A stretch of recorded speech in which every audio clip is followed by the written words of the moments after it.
दोस्तों, stock market से trading करके अगर आप पैसे कमाना चाहते हैं तो आपको इतना तो पता होना ज़रूरी है कि जब इस टाइप की कैंडलस्टिक्स बनती हैं तो शेयर की प्राइसेस ऊपर जा सकती हैं और जब इस टाइप की कैंडलस्टिक्स बनती हैं तो शेयर की प्राइसेस नीचे जा सकती हैं। लेकिन प्रॉब्लम यहाँ पर यह है कि ज़्यादातर बिगिनर ट्रेडर्स के लिए इन सभी पैटर्न्स को याद कर पाना काफ़ी मुश्किल होता है। तो इस वीडियो में मैं आपको कैंडलस्टिक मैथ्स के कुछ बहुत ही ज़्यादा सिंपल और आसान कॉन्सेप्ट्स एक्सप्लेन करने जा रहा हूँ, जिसको अगर आप एक बार अच्छे से समझ जाएंगे तो आपको कभी भी कोई भी कैंडलस्टिक पैटर्न याद करने की ज़रूरत नहीं पड़ेगी। दोस्तों, इस वीडियो के एंड तक आप लोग बहुत इजीली कोई सिंगल कैंडलस्टिक पैटर्न हो, डबल कैंडलस्टिक पैटर्न हो या फिर मल्टीपल कैंडलस्टिक पैटर्न हो, इन सभी का इस्तेमाल करना आप लोग सीख जाएंगे। और अगर भविष्य में चार्ट्स पर कोई भी एडवांस कैंडलस्टिक पैटर्न आपके सामने आता है और भले ही आपको उसका नाम मालूम हो या ना हो, लेकिन फिर भी आप उसको देखकर ये पता लगा सकेंगे कि अब यहाँ से शेयर की प्राइसेस ऊपर जाएंगी या फिर नीचे जाएंगी। इसलिए वीडियो में एंड तक बने रहिएगा और अगर वीडियो आपको पसंद आता है तो वीडियो को लाइक ज़रूर कर दें, क्योंकि इससे हमें मोटिवेशन मिलती है कि हम आपके लिए इस तरह का प्रीमियम एजुकेशनल कंटेंट बनाते रहें। तो इसी के साथ इस वीडियो की शुरुआत करते हैं। दोस्तों, इससे फ़र्क नहीं पड़ता है कि आपको एडवांस्ड कैंडलस्टिक पैटर्न्स जैसे कि concealing baby swallow pattern, 3 black cross pattern या फिर यूनिक 3 रिवर जैसे पैटर्न्स के बारे में आपको पता है या नहीं। फ़र्क इससे पड़ता है कि आपको इन कैंडलस्टिक्स पैटर्न्स के पीछे का जो बेसिक साइकोलॉजी है, जो उसका मीनिंग है, वो आपको समझ में आता है या फिर नहीं। किसी भी एक कैंडलस्टिक में हमें सिर्फ ये 4 चीज़ें ही देखने को मिलती हैं। सबसे पहली opening price, closing price, high price और लो प्राइस। एक ग्रीन बाइंग कैंडल में प्राइसेस बॉडी के बॉटम पर ओपन होकर बॉडी के टॉप पर क्लोज होती हैं, क्योंकि वो बाइंग को रिप्रेजेंट कर रही है, इसलिए प्राइसेस नीचे से ओपन होकर ऊपर की तरफ क्लोज होती हैं। और इसी तरीके से एक रेड बेयरिश या फिर सेलिंग कैंडल में प्राइसेस बॉडी के टॉप से ओपन होकर बॉडी के बॉटम पर क्लोज होती हैं, क्योंकि ये जो कैंडल है दोस्तों, ये सेलिंग यानी प्राइसेस में गिरावट को रिप्रेजेंट करती है। इन दोनों ही तरह की जो कैंडल स्टिक्स में दोस्तों जो अपर और लोअर विक्स होते हैं वो सेम तरीके से काम करते हैं। मतलब ये हमें उस कैंडल की फॉर्मेशन के दौरान जो भी उस सेशन में हाईएस्ट और लोएस्ट प्राइसेस थी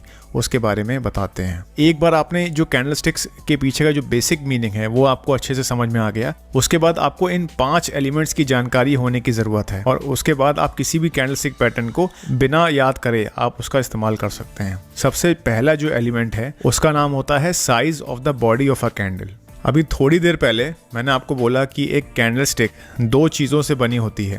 पहली होती है उसकी बॉडी और दूसरी जो हम उसके ऊपर नीचे थिन लाइन देखते हैं, जिसे हम लोग विक या फिर शैडो बुलाते हैं। अब कैंडल की बॉडी हमें किसी शेयर में स्ट्रेंथ और मोमेंटम के बारे में बताती है। उदाहरण के तौर पर मान लेते हैं कि XYZ कंपनी का शेयर 10 रुपए से ओपन हुआ, 8 रुपए का उसने लो बनाया, 55 रुपए का उसने फिर हाई बनाया और अंत में 50 रुपए के प्राइसेस पे वो जाकर क्लोज हुआ।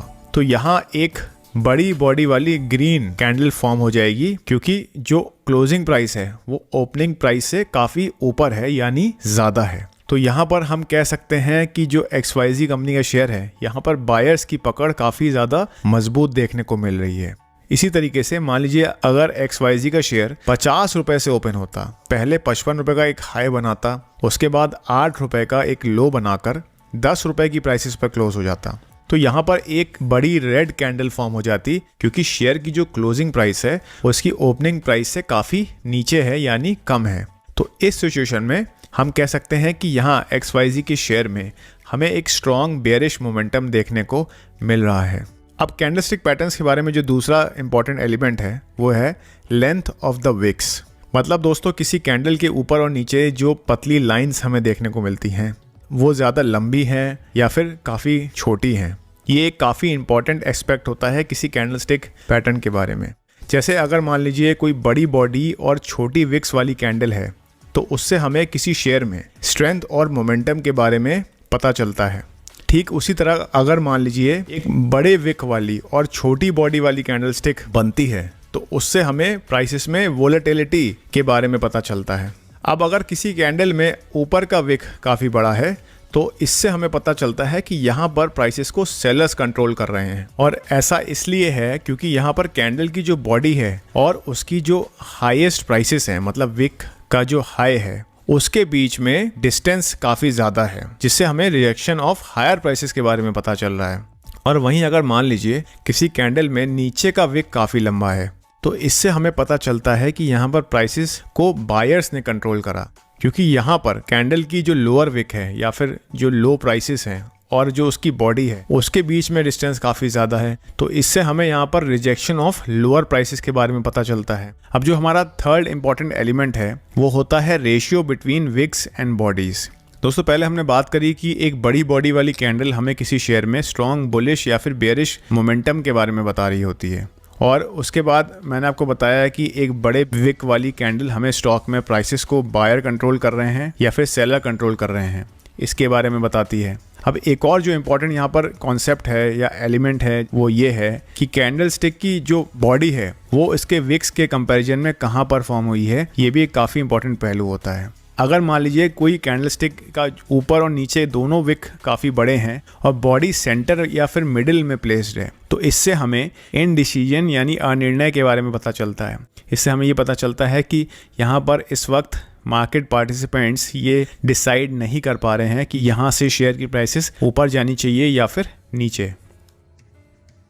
एक बहुत ही सिंपल सा कॉन्सेप्ट जिसको हम लोग बोलते हैं कैंडल स्टिक ब्लेंडिंग, ये बहुत ही सिंपल सी चीज़ है। इसमें हम लोग किसी भी दो कैंडल्स को हम लोग ऐड करके उससे हम ये पता लगा सकते हैं कि किसी स्टॉक में बुलिश मोमेंटम है या फिर बेयरिश मोमेंटम है। और ऐसा करने के लिए हम लोग सिर्फ पहली कैंडल की जो ओपनिंग प्राइस है उसको सेकंड कैंडल की क्लोजिंग प्राइस से ऐड कर देते हैं। तो ये आपको सुनने में अभी ज़रूर मुश्किल लग रहा होगा, लेकिन मैं आपको एग्जांपल्स के साथ बताऊंगा तो आप लोग बहुत इजीली समझ जाएंगे। तो मान लीजिए आपके सामने एक बुलिश एनगल्फिंग पैटर्न है और आपको इस पैटर्न के बारे में कुछ भी नहीं पता है, आप इसका नाम नहीं जानते हैं, तो हम लोग यहाँ पर सिंपल कैंडलस्टिक मैथ यूज़ करके इस पैटर्न के पीछे का मीनिंग निकाल सकते हैं। और जो पहले हमने वीडियो की शुरुआत में कॉन्सेप्ट सीखे उसकी मदद से हम लोग ये पता कर सकते हैं कि ये यहाँ पर किस तरीके का पैटर्न है। यहाँ पर बायर्स स्ट्रॉन्ग देखने को मिल रहे हैं या फिर यहाँ पर हमें सेलर्स स्ट्रॉन्ग देखने को मिल रहे हैं। तो सबसे पहले जो इसमें पहली कैंडलस्टिक होती है इस पैटर्न में वो एक रेड कैंडल है जिसकी ओपनिंग प्राइस बॉडी के टॉप पर है, और सेकंड कैंडल एक बड़ी ग्रीन कैंडल है जिसकी क्लोजिंग प्राइस बॉडी के टॉप पर प्लेस्ड है। तो जब हम फर्स्ट कैंडल्स की ओपनिंग प्राइस से शुरुआत करके सेकंड कैंडल की क्लोजिंग प्राइस पर ले जाके एक कैंडल बनाते हैं तो यहाँ एक हैमर कैंडल बनती है।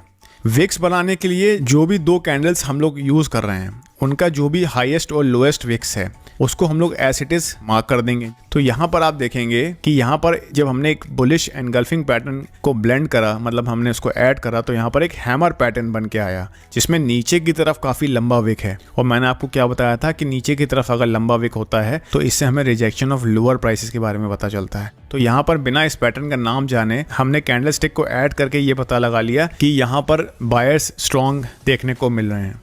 इसी प्रकार मान लीजिए एक काफ़ी इंपॉर्टेंट कैंडलस्टिक पैटर्न होता है जिसका नाम होता है 3 वाइट सोल्जर पैटर्न। तो इसमें हमें 3 ग्रीन कैंडल्स देखने को मिलती हैं। अब यहाँ पर अगर मान लीजिए हमें इस पैटर्न का भी नाम नहीं मालूम है तो हमने सिंपली जो पहली कैंडलस्टिक है उसकी ओपनिंग प्राइस से शुरुआत करी और जो इस पैटर्न की आखिरी यानी तीसरी कैंडल है उसकी क्लोजिंग प्राइस तक ले जाके हमने जब एक कैंडल स्टिक की बॉडी बनाई तो यहाँ पर एक लार्ज बॉडी वाली ग्रीन मोमेंटम कैंडल फॉर्म हो गई। अब इससे हमें बिना पैटर्न का नाम जाने ये पता लग गया कि स्टॉक में स्ट्रॉन्ग बुलिश मोमेंटम देखने को मिल रहा है। अब दोस्तों अगर इस कॉन्सेप्ट को यूज़ करके आप लोग किसी भी एडवांस कैंडलस्टिक पैटर्न को ऐड करते हैं, फॉर एग्जांपल एक बेयरिश एनगल्फिंग पैटर्न को ऐड करने पर आपके पास एक शूटिंग स्टार पैटर्न बनता है। उसी तरीके से 3 वाइट सोल्जर से एक बुलिश मारूबोजू कैंडल बनती है। अगर 3 ब्लैक क्रॉस पैटर्न को आप ऐड करते हैं तो उससे एक बेयरिश मारूबोजू कैंडल बनती है। पियर्सिंग लाइन पैटर्न को अगर आप ऐड करोगे तो एक इन्वर्टेड हैमर कैंडल बनेगी। अगर एक डार्क क्लाउड कवर पैटर्न को आप लोग ऐड करते हो तो वहाँ पर एक शूटिंग स्टार पैटर्न बनता है। तो वीडियो की शुरुआत में मैंने आपके साथ जो 4 एलिमेंट्स शेयर करे उसकी मदद से प्लस जो कैंडलस्टिक ब्लेंडिंग का ये कॉन्सेप्ट है, ये सारी चीज़ें अच्छे से अगर आप समझ जाएंगे तो आपको कोई कैंडलस्टिक पैटर्न बुलिश सिग्नल दे रहा है या फिर बेयरिश सिग्नल दे रहा है ये आप लोग बहुत इजीली पता लगा सकते हैं। अब इस चीज़ को चार्ट्स के ऊपर समझने की कोशिश करते हैं। लेट्स से आप निफ्टी में ट्रेड कर रहे हैं तो यहाँ पर फॉर एग्जांपल इस एरिया में आप देख सकते हैं कि हमें डाउनसाइड में एक बहुत अच्छा मोमेंटम देखने को मिला। उससे पहले हमें यहाँ पर एक रेजिस्टेंस लेवल के नीचे मल्टीपल इनडिसीजन कैंडल्स देखने को मिल रही थी। तो यहाँ हमें कैंडलस्टिक ब्लेंडिंग करने के लिए जो रेंज में जो पहली कैंडलस्टिक बनी है उसकी ओपनिंग प्राइस को हमने ले लिया, उसके बाद इस रेंज में जो आखिरी कैंडल बनी है जिसने रेंज के बाहर जाकर क्लोजिंग दी हो, उसकी क्लोजिंग प्राइस को हमने ऐड कर दिया आपस में। उसके बाद रेंज में जिस भी कैंडल की हाईएस्ट और लोएस्ट विक्स हैं, उन विक्स को हमने यूज़ करके अपनी कैंडलस्टिक की बॉडी और विक्स दोनों ड्रॉ कर लिए। तो यहाँ पर हमारे पास एक शूटिंग स्टार कैंडल आ गई, जो कि एक बेयरिश रिवर्सल कैंडल मानी जाती है, क्योंकि इसमें अपर विक, कैंडल का ऊपर का विक काफ़ी बड़ा है, जो कि रिजेक्शन ऑफ हायर प्राइसेस के बारे में बता रहा है। तो आप देख सकते हैं कि किस तरह एक बड़ी गिरावट आने से पहले हमने कैंडलस्टिक ब्लेंडिंग की मदद से ये पता लगा लिया कि निफ्टी में एक डाउनसाइड में बड़ा मूव आ सकता है। इसके अलावा हमारे पास एक और कंफर्मेशन थी यहाँ पर, जैसे कि निफ्टी अपने एक इम्पॉर्टेंट रेजिस्टेंस लेवल के नीचे ट्रेड कर रहा था। दोस्तों, स्टॉक मार्केट में ट्रेडिंग में किसी भी चीज़ की 100% श्योरिटी कभी भी नहीं होती है, इसीलिए किसी भी तरह के सेटअप या फिर स्ट्रैटेजी को यूज़ करने से पहले आप उससे हमेशा बैक टेस्ट करिए और हमेशा मल्टीपल कंफर्मेशंस का इस्तेमाल करिए, और स्टॉप लॉसेस का इस्तेमाल करना भी कभी मत